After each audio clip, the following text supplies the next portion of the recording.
This episode of the Local Insider Podcast is brought to you in part by My Patriot Supply. There are two things you can count on when you buy from My Patriot Supply: getting high-quality food for the best value and the peace of mind that comes with knowing that you're prepared. The emergency food you'll depend on is made from the freshest ingredients. Meals are freeze-dried and sealed airtight with oxygen absorbers and closed in resealable, heavy-duty 4-layer zipper packs for long-term storage that lasts up to 25 years. And they're all made in the USA. By ordering today, you'll have the peace of mind that only comes with the ability to feed yourself and those you love in any crisis situation. We think you'll agree you cannot put a price tag on the personal freedom that comes with being prepared. Visit localinsidershow.com/emergency food and pick up your 2-week or 4-week emergency food supply. Again, that's localinsidershow.com/emergency food. Our next guest is an IT networking specialist from Booneville turned accomplished author. His titles include The Hill and Bridging the Gap. We sat down to discuss how he dove in feet first as what Stephen King describes as a pantser to follow his passion for writing. Ladies and gentlemen, Kevin Johnson.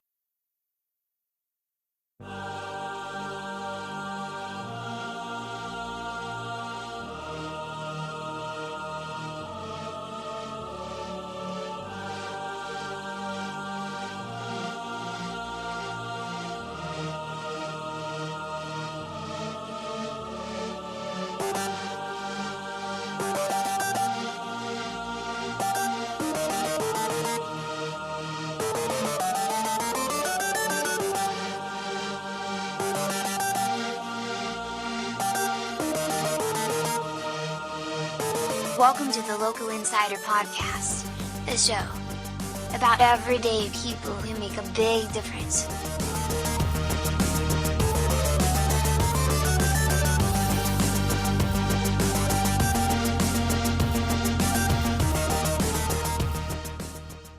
Kevin Johnson, welcome to the show. Thanks for coming on. Thank you very much for having me. I'm excited to be here. So we were talking a little bit before the show started, and you were discussing the best place to find your books.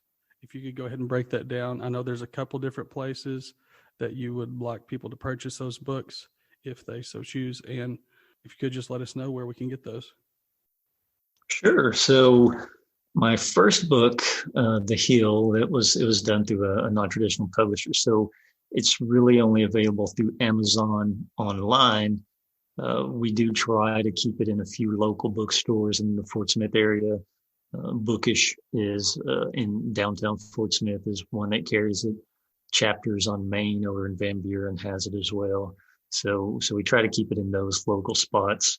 But primarily it's available on Amazon for that one. Now for my second book, it is available through quite a few places online. The best way to really find both of them is just to go to my website, which is kevinjohnsonwriter.com. And that has a list of all the places you can buy online. And then Bridging the Gap, that's the second book. It is also available at Bookish and Chapters on Main most of the time, whenever I can keep them in stock there. Good. Yeah, I might add that you do have a blog on your website as well that keeps people kind of updated how your work is going. I know that's where I found out that the sequel to The Hill is coming out. So that's also a good resource for your fans. Right. There's not much there right now. I just completely revamped the website not too long ago. And so I've only got a few posts on there, but I'll try to keep plenty on there going forward. You can also find links there to my social media accounts, Facebook, Twitter, and Instagram as well. And even though I've been a little quiet on those lately because I've been very busy trying to get my third book ready to go, I do try to post on there quite often what's going on and kind of, so people can keep tabs on where I'm at with books and doing signings and events and things like that. When you do the signings, you post it on your social media to let people know kind of where you're going to be? I do, yeah. It'll be posted on the website and on social media as well. How did you get started in writing? Have you always wanted to be a writer, or is that something you kind of fell into? No, yeah, it was just kind of almost on a whim. I don't know if that's exactly right, but it's close. I didn't really start reading books until on my own anyway, until kind of that summer between graduating high school and starting college. Prior to that, I'd only really read books that I was forced to read in school. And most of them I hated. I did not like. I was not a fan of classical literature or anything like that. As we got into junior high and high school, there finally a few books that came along that were interesting. Alas, Babylon was one of them. Fahrenheit 451, Watership Down, A Separate Peace. There started being these books that I would actually finish reading that were assigned to me. It was really about when I was getting ready to start college. I bought a book for a friend of mine for a birthday present who he liked to read a lot. So I bought a Stephen King book for him. And of course, Stephen King was a household name, And I thought, well, hey, before I wrap this thing up, I'm going to just read a little bit out of it and see what the big deal is with this Stephen King guy. And I wound up reading 3/4 of the book. It was called Four Past Midnight. It had 4 short novels. So I wound up reading 3 of those, and then I got hooked from there. And so I started reading a lot. And then somewhere along the line, I thought, well, do a lot of reading. Why don't I just try to write a book?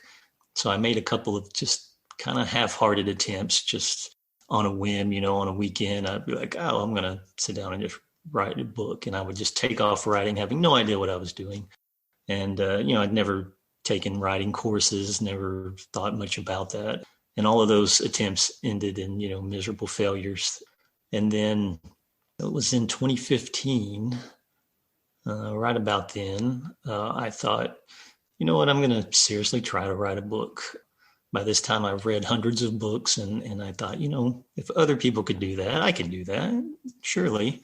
So I actually kind of made a plan. I started doing a little research, figuring out how to kind of hold something as large as an entire novel together, and keep it organized and know what's going on.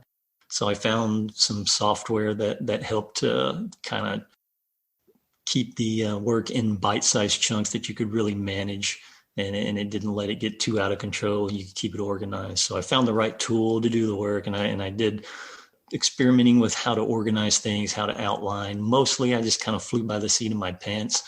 But the project I started was The Hill. It wound up being that book. I wrote it all out, and I thought, well, hey, that turned out pretty good. I read back through it, and I thought, this thing's done, it's ready to go. What do I do with it? And I figured I would just throw it aside and then start on another book, because I had this idea that if I wrote 5 books in 5 years, that'd be enough practice to kind of know what I was doing. And maybe one of those books I could figure out what to do with next. I didn't know what the next step was as far as publishing, but I thought, well, I'll figure that out when I get there. But but right about the time I finished The Hill, I stumbled across Tipsy Mockingbird Books in Fort Smith. It was 2 ladies there that they had written and published quite a few books together. They had self-published them. They had started a business of just helping other people with editing, with writing services, with kind of assisted self-publishing almost. And so I contacted them, and I thought, I'll have them edit this thing, and that way maybe I can know if I'm doing anything right or if I'm doing anything wrong, and I can avoid that going forward. And they read through it and liked it well enough and talked me into to getting it out there to everybody. And surprisingly, people read it. We had a advanced reader sign up list, and next thing we knew, there was 100 people signed up to be advanced readers. So we cut that off there and sent it out, and it got good reception from people. And I think a lot of that had to do with the setting being the tuberculosis sanatorium there outside of Booneville. So that's how I got started. I just kind of thought, hey, I can do this, and I gave it a try. What made you put the setting at the former tuberculosis sanatorium, now known as, I really don't know what they call it now. It used to be BHDC, the Human Development Center. Yeah, still is, I think, I thought.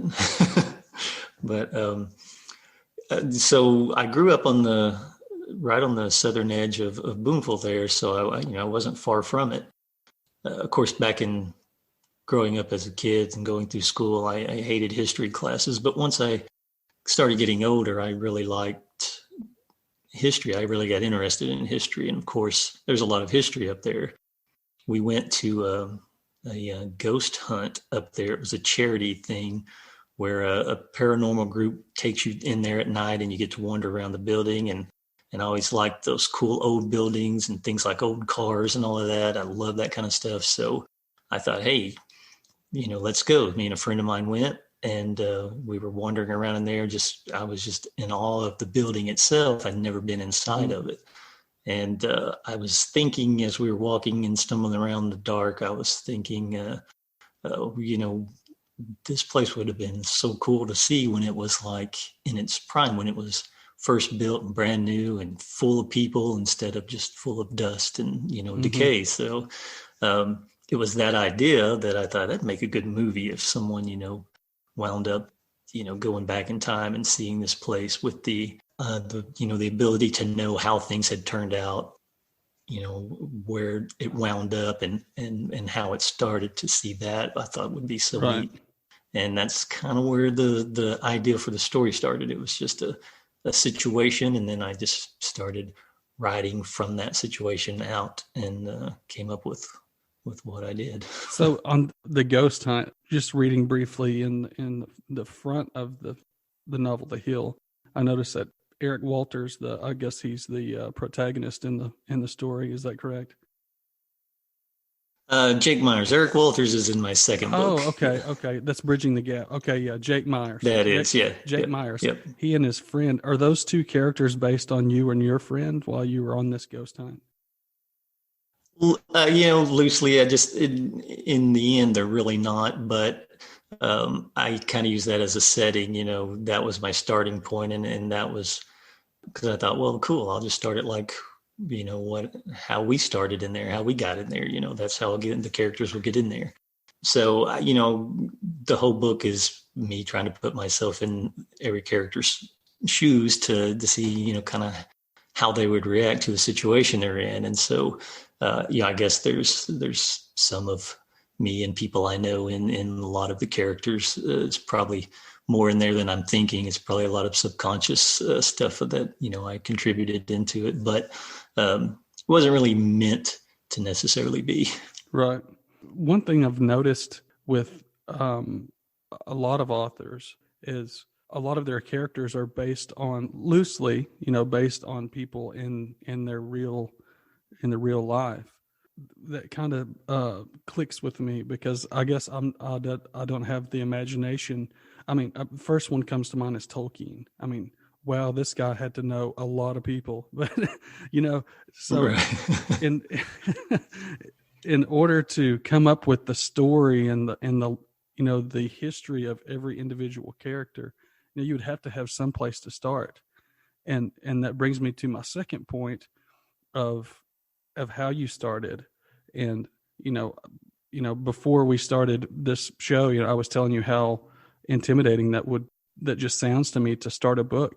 But it sounds like you do, just like all of the successful people that I've read and listened to, is you just start. You do some homework as best you can, and then you just start and you learn as you go. Is that a correct assumption? Yeah, I mean, that's the best way to do anything. As I've gotten older, I realized that, you're never going to know everything, and especially going into something for the first time.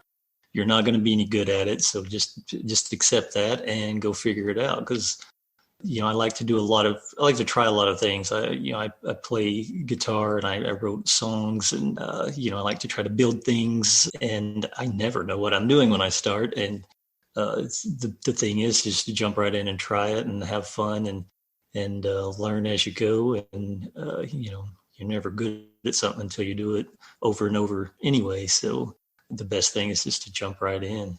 And if you can, kind of plan it out, kind of think about it a little bit before just going crazy with it, that helps. So, like I said, my first few attempts, I just jumped right in, didn't do any kind of organizing or planning, and it all fell apart within 20 pages. But once I decided on the Hill that I was really going to try this thing and did a little bit of research, that helped greatly. On Bridging the Gap, is there any relation? Bridging the Gap is about a guy that works in a hospital, and the Hill is loosely based on, the hospital, the TB hospital. Do you think, is there any correlation between the two stories, or is it just a coincidence? I think it kind of wound up being a coincidence. There's certainly those elements that run through both. The main characters are vastly different, but yeah, there's certainly a lot of those same elements with the setting being a hospital type setting. Really, for Bridging the Gap, that was just a convenient setting for everything that I wanted to happen in the story. Right. And I wanted to have the main character. He's an IT guy in the hospital. And of course, I've been working in IT myself for 21 years. So right. The nice thing there was I didn't really have to do any research on the IT side of things. I could quickly get through that part. When I was writing The Hill, I had to stop and look things up quite a bit and try to put in as much detail as I could that made things sound realistic. But yeah, even though the settings are similar, it is quite different in the feel of it. Yeah, that's interesting also that you're in IT and you have the creativity to build these elaborate stories. You think IT, I've been in IT for almost 20 years. And like I said, I'm as about as creative as, a number 2 pencil. But you bridge the gap, no pun intended. You take That's good. What would traditionally be a left brain type person, and you cross over and just jump feet first into this right brain creative world, and you pull it off successfully, fantastically, I might add. When you're looking at it from the outside world, it is a strange mix because people think, well, I'm in IT, then I'm not I'm an analytical mathematical type person. Really, I started, my degree was in computer science and programming, and to me, it's all kind of the same as creating something. It's all figuring out a puzzle and putting it together in the way that works best. So that's it. Really, kind of, to me, it's all the same, which might be odd for some people, but that's I guess I'm weird that way. In the programming sense, you see the picture as a systems operational architecture, not so much as the mathematical 1 + 1 = 2. You see the whole process working. You say, okay, this leads to this. Exactly. Yeah. You gotta kind of look at the end result that you're wanting, and then figure out all the pieces to put together to make that happen. And of course, I started out programming in the information technology field. I then went to more of a purely IT type field with internet or networking security, server support, networking infrastructure. So you do like pen testing and. Well, I don't personally do any pen testing, but yeah, we do that, and we harden the firewalls against all of that kind of stuff, and that's the stuff we do most of now, and that gets a little less creative than programming, of course, but I guess that's why I do these other things to make up for it. So I'm going to ask, when you went on this ghost tour, I think I went on a couple of those ghost hunts up there. Did you guys have any results of any kind?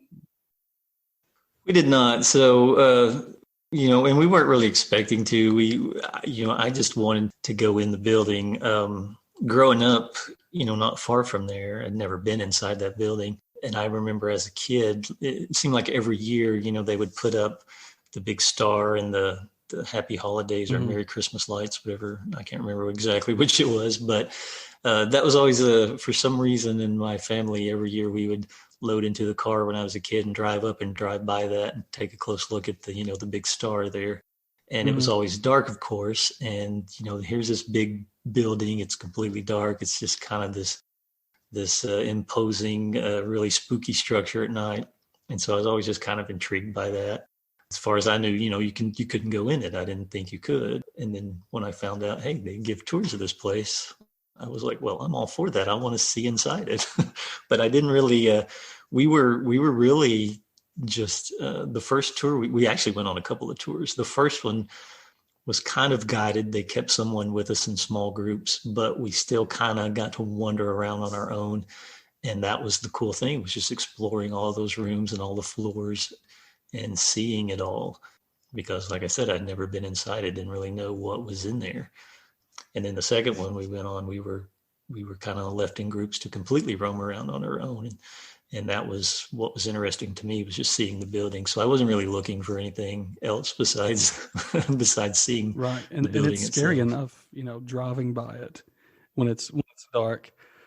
It is. Imagine being like an 8-10-year-old kid having to walk from your friend's house that's next to it to your house. That was scary. I was afraid of the dark until I was like 13 years old.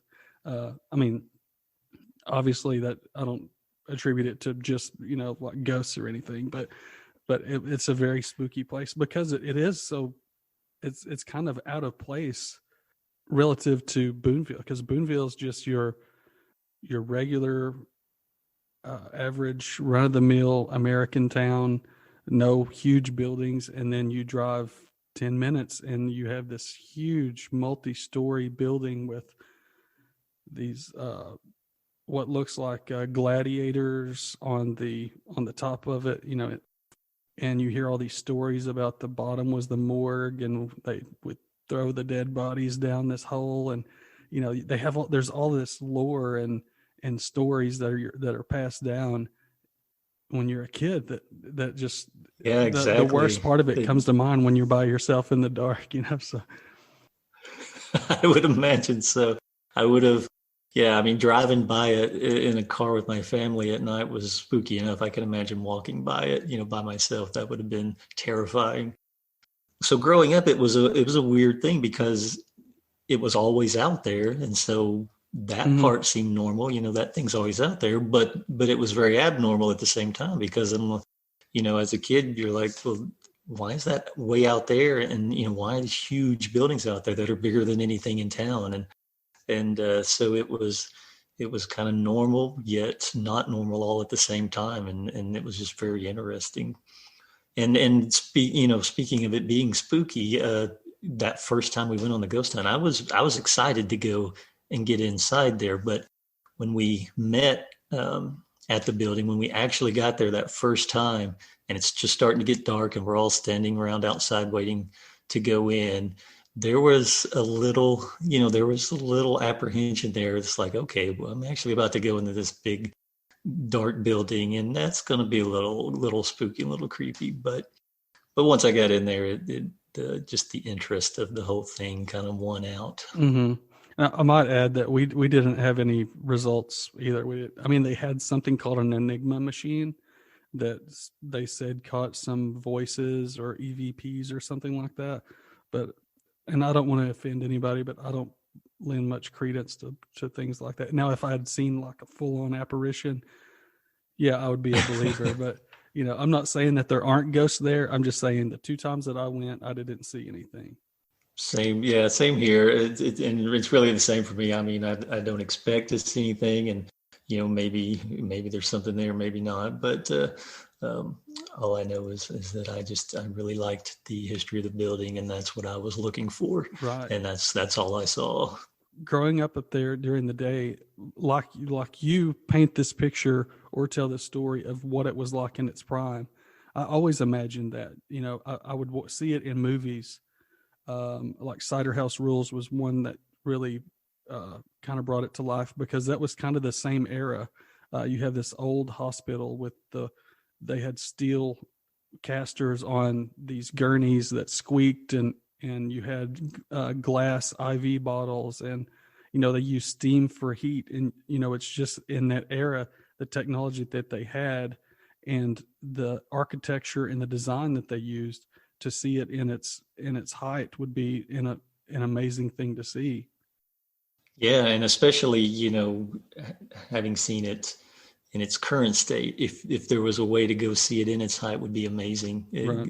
Knowing what we know now and how it all wound up, to see that would be just incredible. For your devout fans that have read The Hill, can you give us any, what's the word I'm looking for, any Easter eggs or any hint of what's in store for the sequel? Maybe so. So we're gonna, in the sequel, we revisit old characters and old friends that we made in The Hill, and then there's some new ones introduced as well. And it kind of, there's going to be this straddling between two worlds. So one of the main things about The Hill was this guy finds himself all of a sudden in this unfamiliar environment, and all he's trying to do is make his way through it. And he gets to know people, makes friends as he goes along. And then when he finds out how to return where he's from, he's a little torn about that. And so that really comes out in the sequel, that he's very torn about where he's at and where he wants to be and who he wants to be with. And some things get in his way, but it's him dealing with that again, on a much, much more grander level, I think, this time. Did you have any inspiration? I know that you said you started reading Stephen King, his little group of short stories, 4 Past Midnight, is what got you into reading. But did you have any mentors or people that you look up to as far as authors? I'm finding out as I talk to other writers that I'm a little different in that regard than most. A lot of people will have a particular writer that they like, or, a list of writers that they really like, and they always search out their books.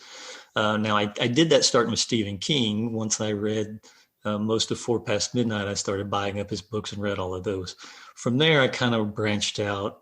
I like all kinds of genres. I like fiction, nonfiction. And oftentimes I will pick out a book because it sounds great, and I won't really even be aware of who the writer is. So, I'll read a great book and I'll know a lot about it, and I can tell people about it, and they'll ask me who wrote it, and I'll say, I don't know, because I just look at the stories. I'm trying to kind of change that now. When I really find a book I like, I pay attention to who wrote it, and I go look for more of their books. But I've always just been, reading through back covers and blurbs, and whatever sounds good, grab it up, and it didn't really matter who wrote it to me. So I don't really have, an author that was really inspiring to me. It's just kind of this whole collection of stories that inspired me, really. Right. And do you have any processes that you do? I know we're creatures of habit. Stephen King had to have and I don't know how true this is, but he said he had to have one cigarette, and he used the same type of typewriter, and his typewriter had to face a certain direction out a window. Do you have any processes like that? I'm kind of settling into a routine now. When I started, when I wrote The Hill, I would just go to whatever room was the quietest in the house at the time, whether it be the bedroom or my home office or whatever, and would just sit on either, a chair or sit on the bed and just start typing away. I didn't really have a process other than I just wrote in the evenings because that's the only time I had free time to do so. Mm-hmm. Since then, I've remodeled the room above our garage. It was just a storage room, and I've made it into kind of my little writing studio cave where that's where I can go and get away from everything. And I have a desk set up, and I've really kind of settled into a routine where that's where everything happens now. And I feel strange writing anywhere else. So I'm getting more toward that kind of setup as I go along.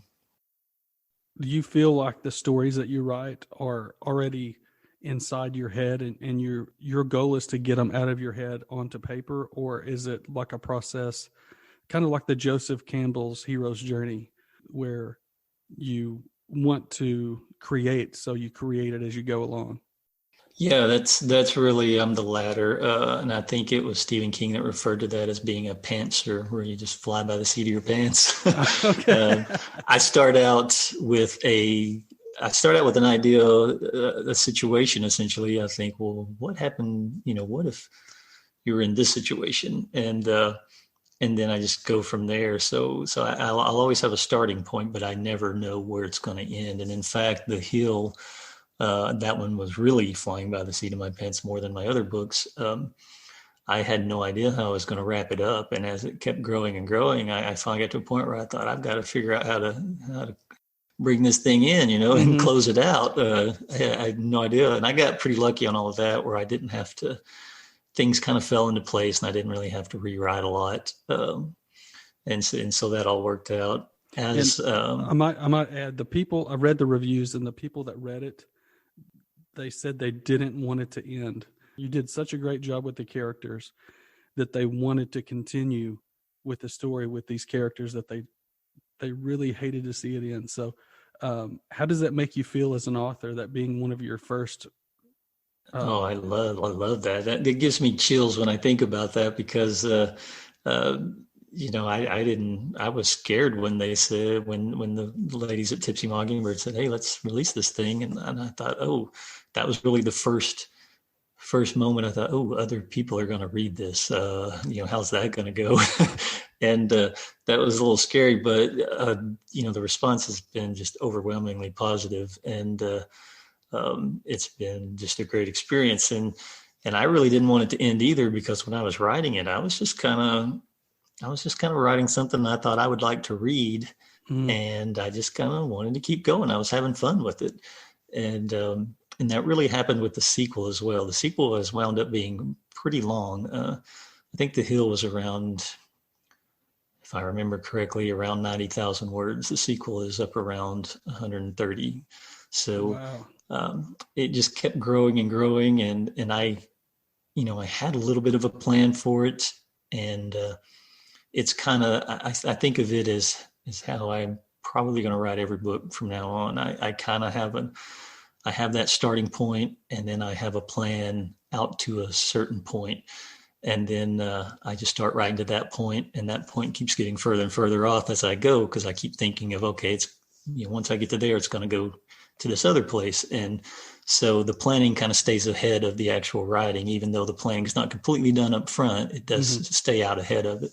And with the sequel, I was having so much fun writing it, and I kept telling people it was going to be ready to go last year, and it just kept growing, and I kept changing a few things, and I was so excited about it and having so much fun with it, and here we are now, into 2021, and I'm still don't have it released, but the writing is done on it. We're proofreading right now to finish up any last mistakes, and it'll be out.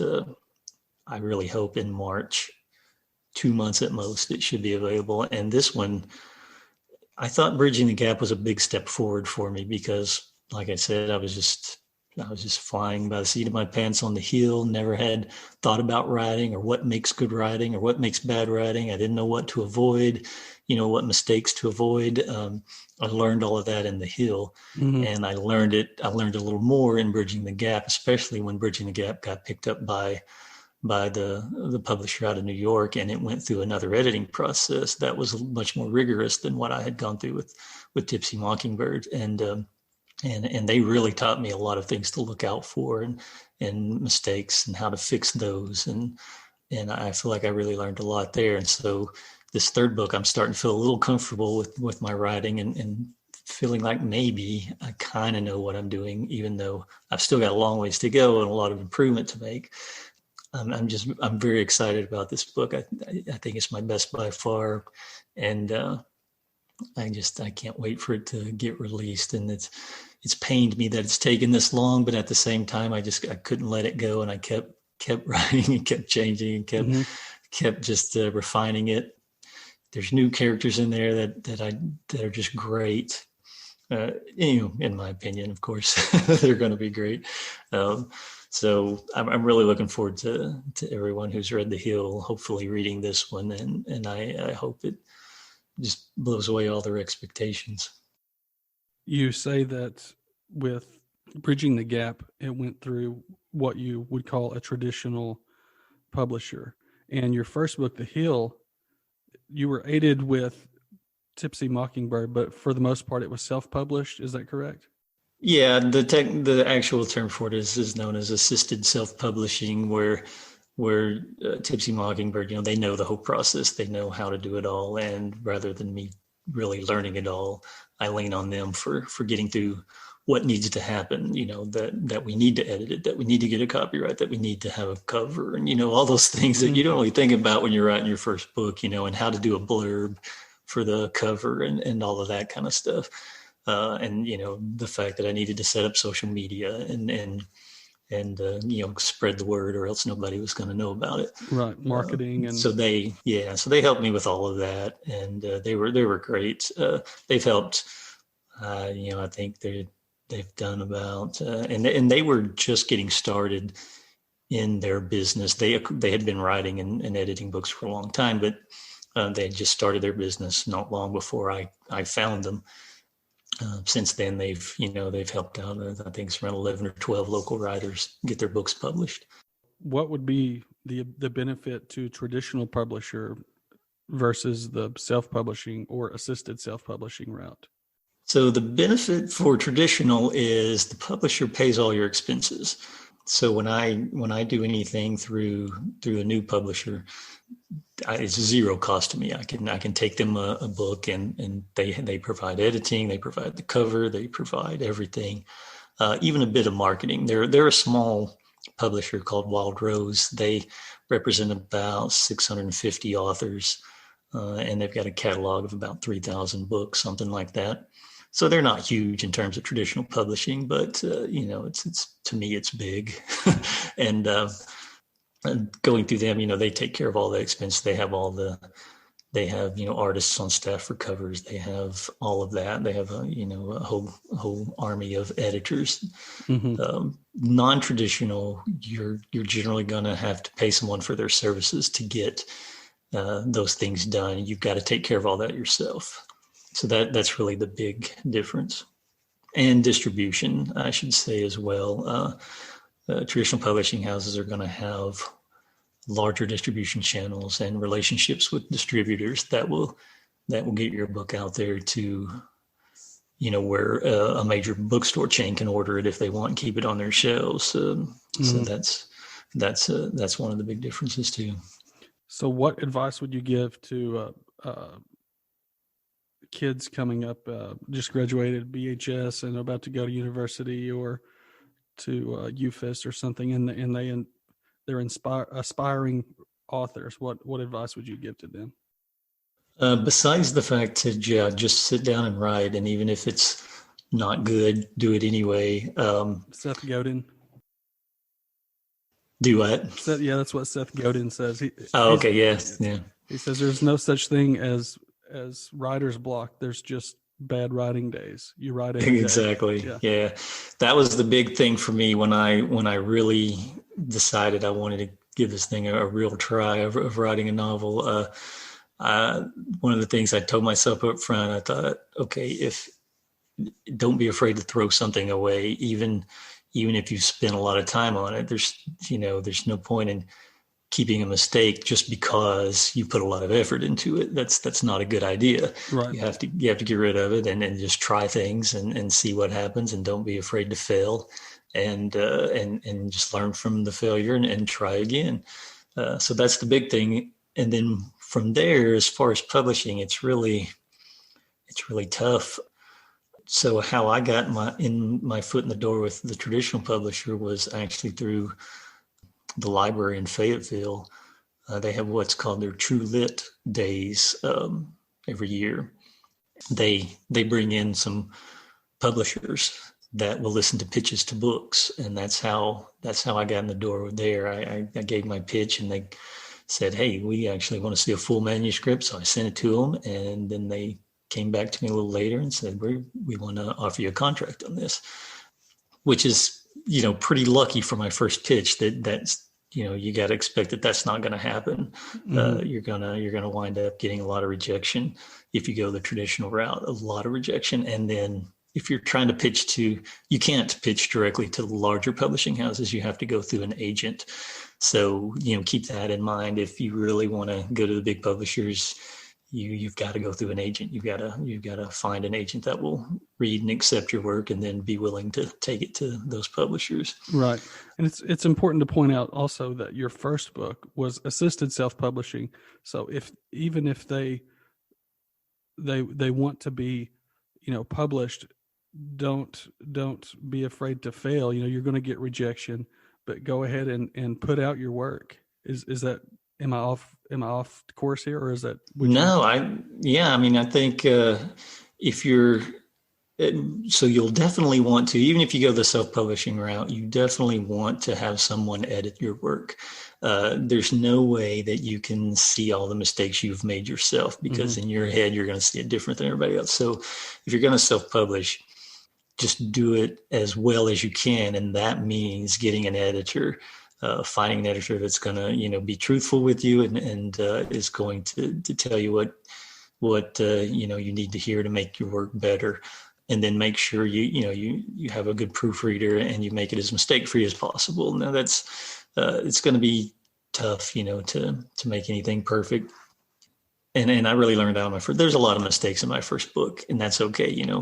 It gets better. In fact, I actually revised The Hill recently and republished it as a more polished version. I didn't change the story or anything, but I fixed up a lot of awkward sentences and I just polished it up with what I know now and that I didn't know then at the time.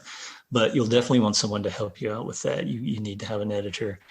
And then, self-publishing, if that's all you can do, put it out there. There are traditional publishers that will shy away from self-published books. And in fact, the Wild Rose that I'm with on Bridging the Gap now, they don't often do books that were already self-published like Bridging the Gap was. But it's not a hard set rule. They do make exceptions, and luckily they made an exception for me and they wanted it anyway. So that was nice. But get your work out there, let people read it and react to it. And even if the reactions are bad, you're still learning something and you'll get better the next time. Right. All right. Kevin Johnson, hey, I appreciate you coming on the show. Again, if you could let people know where to find your work and your website. Sure. Just it's kevinjohnsonwriter.com. And so it's kind of a long address, but that's it, kevinjohnsonwriter.com. And on there, you'll find the list of my 2 books right now. And pretty soon the third one will be there, and it links on where to buy them. All right, Kevin, I appreciate you coming on the show. And I would really love to have you on after you launch the sequel of The Hill. I would love to have you come on and talk about it if you would. Oh, I would definitely do that. This has been great. I certainly appreciate you inviting me on. I love talking about these things. My favorite subject is myself. So, right. Just kidding. But I do like talking about books, and it's just a fun experience when it's something I've created. It's great, and I appreciate what you're doing with this podcast and with the community, and best of luck. And I'll definitely come back. All right. Thank you very much.